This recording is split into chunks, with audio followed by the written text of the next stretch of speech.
কুলফি মালাই যেগুলো বলে না, মটকা মালাই, দেখুন কতটা সফট হয়েছে, একদম কিন্তু মটকা আইসক্রিম হয়েছে।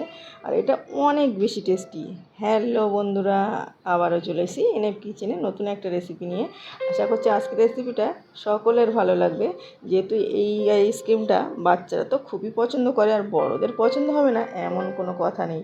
আর অনেক সফট, মানে দেখলেই বুঝতে পারবেন, আর খেতে মানে মানে মুখে দিলেই মিলিয়ে যাবে এমন একটা রেসিপি। অবশ্যই পুরো ভিডিওটা স্কিপ না করে দেখার অনুরোধ রইল। ভালো লাগলে লাইক কমেন্ট শেয়ার করে পাশে থাকার অনুরোধ রইল। অবশ্যই চ্যানেলটাকে সাবস্ক্রাইব করে পাশের অল অপশানটা ক্লিক করে দেবেন, তাহলে সবার আগে নতুন নতুন আর সহজ রেসিপি আপনার কাছে পৌঁছে যাবে। আমি কথা না বাড়িয়ে প্রথমে দুধ নিয়ে নিচ্ছি। এখানে আমি 3 কাপের মতো দুধ নিয়েছি। তো দুধটা নিজের প্রয়োজন অনুযায়ী, তো আমার কিন্তু বেশ অনেকগুলোই আইসক্রিম হয়েছিল, আমি দেখিয়ে দিচ্ছি তাহলে বুঝতে পারবেন। তো 3 কাপের মতো আমি আইসক্রিম মানে দুধ দিয়ে দিয়েছি, লিকুইড দুধ দিলাম। তারপরে আমি অনবরত একটু নেড়ে চেড়ে জাল করে নিয়েছি। দেখুন এমন একটা বলক চলে এসছে। তো আমি কিন্তু আর মানে জাল করাটা বন্ধ করবো না, মানে অনবরত নেড়ে চেড়ে জাল করে দিয়েছি। ভালোভাবে বলক চলে আসার পরে আমি একটু তুলে নিলাম দুধটা, তুলে এটা সাইডে রেখে দিচ্ছি একটু ঠান্ডা হওয়ার জন্য। আর এদিকে আমি অনবরত নাড়তে থাকবো, তাতে মানে কিছুক্ষণ পর পর আমি উপকরণগুলো দিয়ে নেব। এখানে 2টো এলাচ দিয়েছি ফ্লেভারের জন্য, আপনারা চাইলে কিন্তু ভ্যানিলাও দিতে পারেন, কিন্তু আমার ভ্যানিলাটা খেতে ভালো লাগে না। এলাচটা আমি পরে কিন্তু তুলে ফেলে দেব। তো যতক্ষণ মানে দুধটা ফোটাবো ততক্ষণ এলাচটা থাকলে কি হয়, এই এলাচের ফ্লেভারটা দুধে ভালোভাবে মিশে যাবে।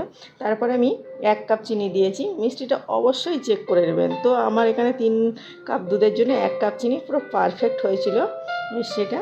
তারপরে এভাবে আবারও অনবরত নাড়ছি, চিনিটা যতক্ষণ না গলে যাবে। তো দেখুন নেড়ে চেড়ে আমি দেখাচ্ছি যে নাড়াটা কিন্তু আমি অফ করিনি, এটা জাস্ট একটু দেখালাম, না হলে সর পড়ে যাবে। আর আমি এখন যে দুধটা তুলে রেখেছিলাম হালকা একটু ঠান্ডা হয়ে গেছে। এখন এখানে আমি 1 টেবিল চামচ আমি কর্নফ্লাওয়ার দিয়ে নিচ্ছি। কর্নফ্লাওয়ারটা 1 টেবিল চামচই রাখতে হবে, না হলে কিন্তু আইসক্রিমটার টেস্টটা অতটা ভালো হয় না। তো কিন্তু আমার কিন্তু খুবই ভালো হয়েছিল, আপনারা না ট্রাই করলে বুঝতেই পারবেন না। তো আমি 1 টেবিল চামচ কর্নফ্লাওয়ার দিই, আর এই যে দুধটা রেখেছিলাম এটা ভালোভাবে গুলে নিচ্ছি, না হলে আস্তে আস্তে বা দলা দলা যাতে না থাকে, তার জন্য আমি গুলে নিলাম। নিয়ে ওটা সাইডে আমি কিন্তু এখন রেখে দিয়েছি।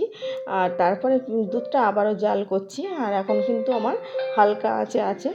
আর অনবরত নাড়তে হবে যেন না সর পড়ে, এটা অবশ্যই খেয়াল রাখতে হবে। তারপরে দেখুন একটু ভালোভাবে মানে জাল হয়ে গেছে আমার এখন, মানে 3 কাপ দুধ বেশ 2.5 কাপের মতো হয়ে গেছে। তো আমি এখন একটু মানে সাইডের কানাগুলো ঘষে দিয়েছি, যাতে যে সরটা পড়েছে সেগুলো ভালোভাবে তুলে নিলাম। তারপরে যে মানে কাস্টার্ড পাউডারটা গুলে রেখেছিলাম, সরি কর্নফ্লাওয়ারটা গুলে রেখেছিলাম, তো কর্নফ্লাওয়ারটা আমি এখন দিয়ে নিচ্ছি। আর এটা দিয়ে অনবরত এখন নাড়তে হবে, বেশ 1 মিনিট ধরে জাল করে নিতে হবে, তাহলে দুধটা একটু ঘন হয়ে আসবে আর দুধের ভিতরে কর্নফ্লাওয়ারটা দলা পেকে যাবে না। তাই আমি একটা হ্যান্ড দিয়ে ভালোভাবে এভাবে অনবরত নেড়ে চেড়ে নিচ্ছি। তো যেমন বলেছিলাম যে 1 মিনিট ধরে আমি জাল করে নিয়েছি নেড়ে চেড়ে। তো এটা অবশ্যই অনবরত নেড়েছে আমি একটু দেখাই যে ব্যাটার মানে দুধের কনডেন্সটা কেমন হবে, দেখলে বুঝতে পারবেন। খুব বেশি ঘন করতে হবে না, এটা একটু পাতলা রাখলেও কোনো ব্যাপার নেই, একই ব্যাপার হয়ে যায়, তাও দেখলে বুঝতে পারবেন। আর এটা একটু ঠান্ডা হয়ে যাওয়ার পরে কি হয়, একটু টাইট হয়ে যায়, তো খুব বেশি আবার ঠান্ডা করে নেওয়া যাবে না। তো আমার এখনও কিন্তু গ্যাসটা অন আছে আর আমি অনবরত নাড়তে থাকছি। আপনারা হয়তো বুঝতে পারবেন না, অল্প একটু জাল করে নেবেন, অবশ্যই বেশি করে জাল করে নিতে হবে। তারপরে আমি এটা এখন আমি মানে গ্যাসটা অফ করে দিয়েছি, দিয়েও কিন্তু আমি অনবরত নাড়তে থাকবো, না হলে উপর থেকে সর পড়ে যাবে, যেহেতু দুধটা অনেকটাই ঘন হয়ে গেছে। আর এবারে আমি মানে দেখাই যে ব্যাটারটা কেমন হয়েছে। দেখুন খুব বেশি ঘন না, এখন যেহেতু গরম আছে তো একটু মানে পাতলা লাগছে, এটা কিন্তু আর একটু ঘন হয়ে যাবে। আর আগে থেকে খুব বেশি ঘন করে নিলে কিন্তু আইসক্রিমটা খুব বেশি হবে না, অল্প হবে। তার জন্য এটা এমনভাবে বানিয়ে দেখবেন, কোনো রকম অসুবিধা হবে না। এখন দেখতে পাচ্ছেন যে আমি ওভেনে কিন্তু আমার কড়াইটা নেই কিন্তু নিচেতে, তাও নাড়ছি। এখন আমার এটা নাড়া হয়ে গেছে। এদিকে আমি কিছু মানে কাঠবাদাম অল্প একটু দিয়েছি, আর একটু কাজু বাদাম ভিজিয়ে রেখেছিলাম। তো এটা আমি ভেজানো ছিল, আমার যেহেতু ভালোভাবে ভিজে গেছে, তো খোসাটা ছাড়িয়ে নিয়ে আর আমি এখন যে দুধটা মানে রেডি করেছিলাম একটা মিক্সি জারেতে দিয়ে, আর যে কাজু আর ওই যে কাঠবাদামগুলো দিয়ে নিলাম, দিয়ে এটা ভালোভাবে একটা পেস্ট তৈরি করব, মানে ভালোভাবে ফেটিয়ে নিচ্ছি। তো একটু সময় ধরে দেখে নিতে হবে, যদি আস্তে আস্তে থাকে বাদামগুলো আবারও ফেটাতে হবে, তাহলে কিন্তু আইসক্রিমটা বেশি মানে সফট হয়, খেতে বেশি টেস্টি হয়। তো অবশ্যই এটা দেখতে হবে। তারপর আমি ছোটো ছোটো আমি প্লাস্টিকের গ্লাস নিয়েছি, আপনারা থাকলে আইসক্রিম বসানো বোল থাকলে সেখানেও বসিয়ে নিতে পারেন। তো তারপরে আমি এখানে সবগুলো মানে অল্প অল্প করে দিয়ে নিচ্ছি, খুব বেশি দেবো না, তাহলে মানে তো ওঠানোর সময় অসুবিধা হয়ে যেতে পারে। তারপর এখানে এই যে সিলভার পেপার ছিল, তো এটা আমি এমনভাবে দিয়ে মুড়িয়ে নিচ্ছি। তো যে কোনো কিছু দিয়ে মুড়িয়ে নিলে হবে। আর আমি সবগুলো এভাবে মুড়িয়ে নিয়েছি, আমি দেখাই শুধু, আমি কিন্তু এটাতে বসাইনি প্লাস্টিক, আমি স্টিলেও বসিয়েছি। প্রথমে দেখেছেন যে আমি কিভাবে বসিয়েছি। আর স্টিলেরগুলোতে বসালে একদম, যেহেতু দোকানে যে মানে পাড়াতে যেমন আসে মটকা আইসক্রিম তেমনভাবে হয়, ওরাও এমনভাবে কেটে কেটে পিস করে দেয়, ওগুলো খেতে কিন্তু খুবই ভালো লাগে। তো আমি ভাবলাম একটু প্লাস্টিক গ্লাসেও দিয়ে দেখি। তারপর ছুরি দিয়ে একটু কেটে নিচ্ছি উপর দিকটা দিয়ে, আর এমন পাতলা আইসক্রিমের যে কাঠিগুলো থাকে সেটা এভাবে আমি দিয়ে নিচ্ছি।